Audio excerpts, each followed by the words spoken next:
స్నేహితులారా, ఈ లోకము దాని ఆశ గతించును అని దేవుడు చెప్పిన మాట నేటి ఈ తరంలో ఆయా దేశాల్లో ప్రపంచాల్లో పరిస్థితులను చూస్తూ ఉంటే సమయం సమీపిస్తుంది అని ప్రభువు చెప్పిన మాట నెరవేరబడుట మనము చూస్తున్నాం.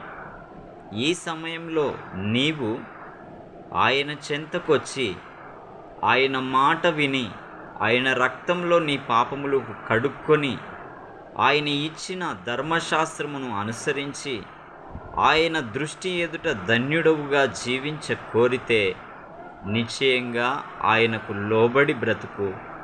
ఆయన రాక కొరకు నిరీక్షణతో నూతన బలమును పొంది ఎదిరిచూడు. ఆయన యొక్క రాజ్యంలో నీ ఉండునట్లు నీ భక్తిని కాపాడుకో.